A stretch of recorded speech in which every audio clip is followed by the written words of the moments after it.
हे घ्या. आणि आज लवकर उठून कसा काय रे उशीर झाला ईशान?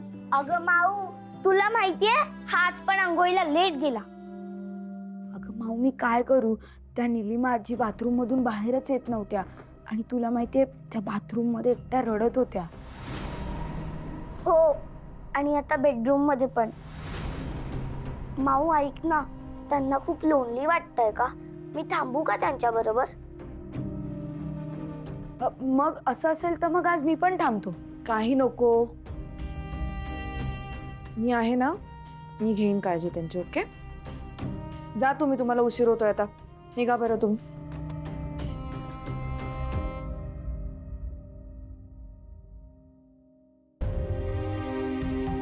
समा, तू का अशी बसून आहेस? लेक्चर नाहीये का आज? मी जाणार नाही आज कॉलेजला. आता तर फायनल, आम्ही पण नाही जाते स्कूलला. सगळ्या गोष्टीत मला कॉपी केलंच पाहिजे का? काय झालं एवढं चिडचिड करायला? बरं वाटत नाहीये का? तुझं झालं की सांग, मला बोलायचंय तुझ्याशी.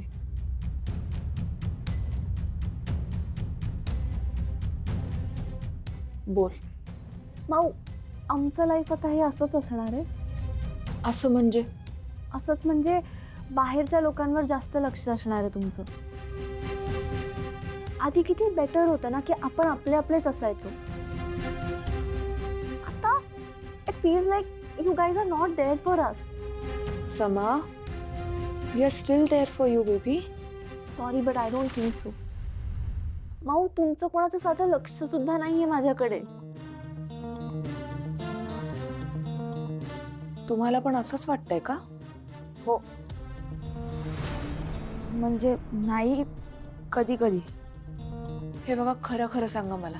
म्हणजे थोडा अजून टाइम आपण स्पेंड केला असता तर चांगलं झालं. Mau, I can't lie to you आणि I feel so left out these days, कारण आपल्यात काही कॉन्व्हर्सेशनच उरलं नाहीये. पण तुला माहितीये माऊ, जेव्हा तू ऑफिसला जायचीस ना, तेव्हा आम्ही तुला एवढं मिस नाही करायचो. म्हणजे मिस तर करायचोच, पण आता तू ऑफिसला पण नाही जात, घरीच असतेस, तरी आम्ही तुला खूप मिस करतो. का ते माहिती नाही. I know, I am sorry बाळांनो. मी तुम्हाला माहिती आहे आता घरात काय काय सुरू आहे ते. पण बाहेरच्या लोकांमुळे ना.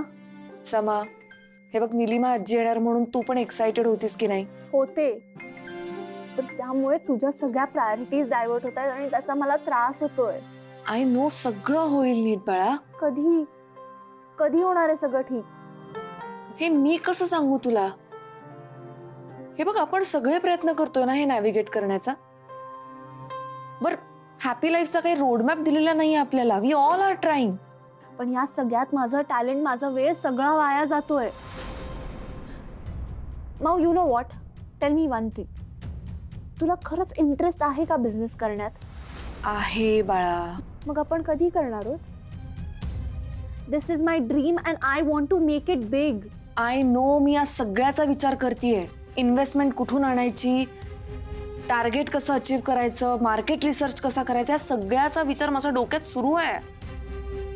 मग प्लॅन केलास तू काही? प्लॅन असं नाही, पण हे बघ समा, बेकिंग हे थोडं क्लासी आहे आणि आपण बिझनेस करणार असलो तर त्यासाठी मास अपील हवाय. मला वाटतं आपण टिपिकल मराठी रेसिपीजने सुरुवात करूया. निदान सुरुवातीला तरी बिझनेस करू त्याचा. ओ ग्रेट. म्हणजे माझं टॅलेंट असं काहीच राहणार नाहीये ना? हे बघ, यात माझं तुझं असं काही नसतं. तुझी एक्साइटमेंट मला कळतीये, पण हा खूप मोठा डिसिजन आहे. लोक वर्ष वर्ष घालवतात यामध्ये. मग आपण कधी करणार आहोत तेच प्लॅनिंग करू. तू आत्ता उठ आणि कॉलेजला जा. बिझनेस आपण करूया आणि छान करू. ओके, पण आता आपण कुठलाही इम्पल्सिव्ह डिसिजन घेणार नाही. जा कॉलेजला जा. तुम्ही पण निघा, उशीर होतोय तुम्हाला.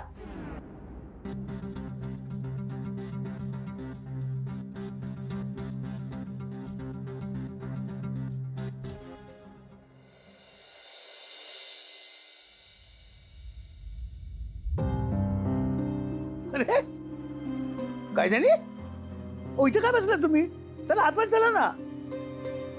आता माझं ठरलंय, त्या ऑफिस मध्ये मी पाऊल सुद्धा ठेवणार नाही. का? काय झालंय? नेहमीच अरे तिचं वय काय, तिची लायकी काय, सगळ्यांसमोर वाटेल ते बोलली मला हर्षा. शेवटी माझा पेशन्स संपला.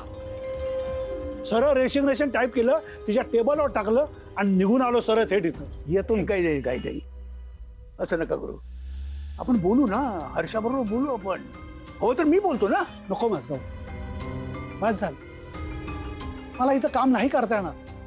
रोज होणारा मनस्ताप नाही सहन करू शकत मी. भैरवी होती तोपर्यंत गोष्ट वेगळी होती, पण आता नाही शक्य.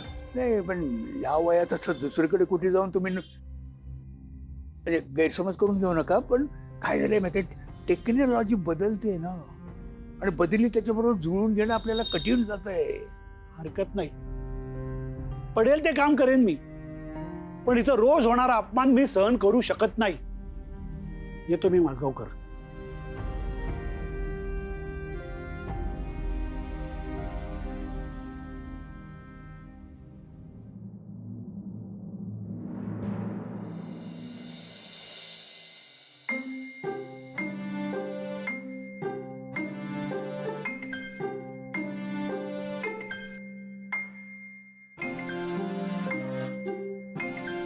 आत्या, चहा घ्या.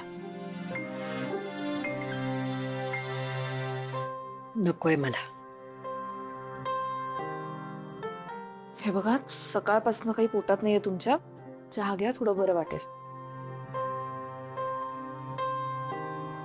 काय झालं? शेवटचं बरं कधी वाटलं होतं ते आठवत सुद्धा नाहीये. आत्या, मी समजू शकते. हळूहळू थोडं बरं वाटायला लागेल.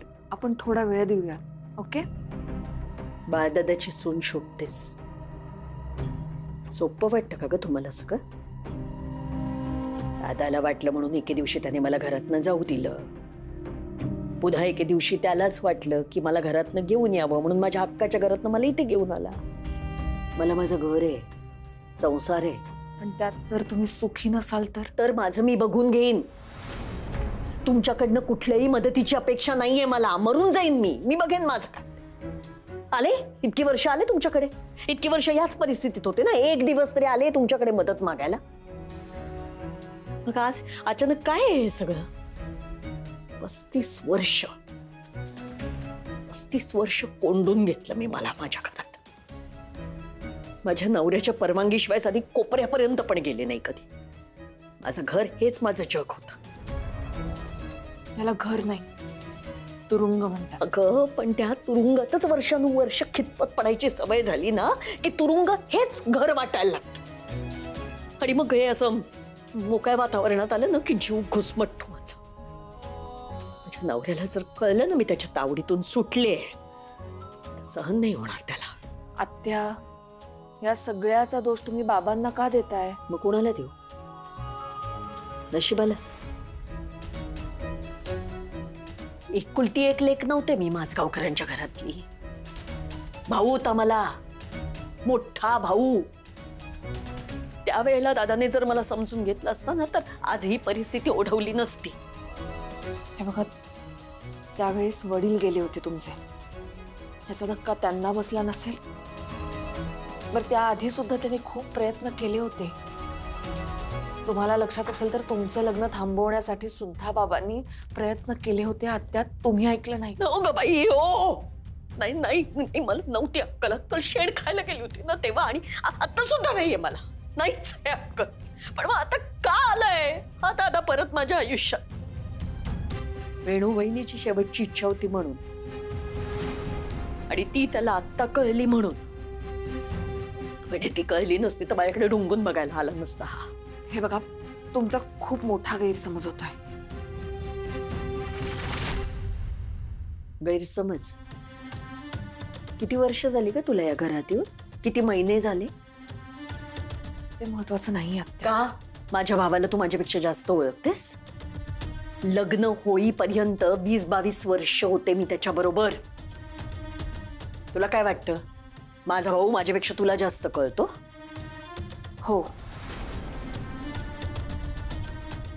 कारण पूर्णपणे बदललेत ते आता. खूप माणसं गमावली आहेत त्यांनी. खूप सहन केले आणि अजूनही करतायत. हे बघ, तू उगाच त्याची बाजू घेऊ नकोस.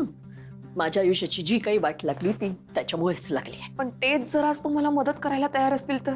उपकार करतोय माझ्यावर? उपकार करतोय?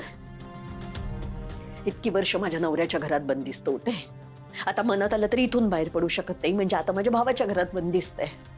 त्याला मदत करायची आहे ना मला. हा, मग त्याला सांग कुठेतरी गावी किंवा कुठेही मला एक घर घेऊन दे म्हणावं. मी राहीन माझी जगीन शांत शांत.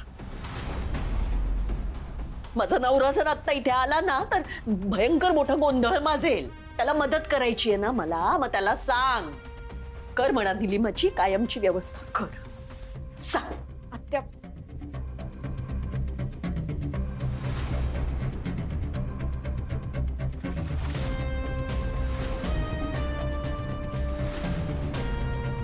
मी काय म्हणते, घरी पोचल्या मॅथ्सचा होमवर्क सॉल्व करूया ते तू आपण. कर, आता मी कार्टून बघणार. का? आई, तू इथे का बसलीस? मला घरी खूप बोर होतंय. का बोर होतंय ताई? ती राधा मामी, ती निलिमा आजी, सगळी बोर माणसं भरली आहेत घरात. यु नो, मला स्वतःचा बिझनेस सेटअप करायचा होता, पण मी काय करते दिवसभर घरी बसून? पांघरुणांच्या घड्या घालते, कपड्यांना इस्त्री करते, 2 वेळा चहा देते सगळ्यांना, अंघोळीचं पाणी काढते, मोठ्याने देवाची आरती ऐकते. ओल्ड एज होम मध्ये असल्याचं फिलिंग येतंय. तुला माहितीये ताई, ऍक्च्युली मला पण मॅक्स लेवल बोर होत आहे, पण काय करणार? आयडिया, आपण मॅनिफेस्ट करूया. मॅनिफेस्ट म्हणजे? अरे मॅनिफेस्ट करूया, मॅनिफेस्ट. डंबोकुटचा मी एका बुक मध्ये वाचलाय. थांब, आपण आता एक विश लिस्ट बनवूया. ओके. हा, ताई तुला काय हवंय? मला प्रायव्हसी हवी आहे. ताई जोरात थांब, आपण इकडे फन गेम खेळतोय ना. आपण एक काम करूया, माझ्यापासून स्टार्ट करूया. मला 2 नवीन बुक्स हवेत. आणि मला रोज शाळेला सुट्टी हवी. हा,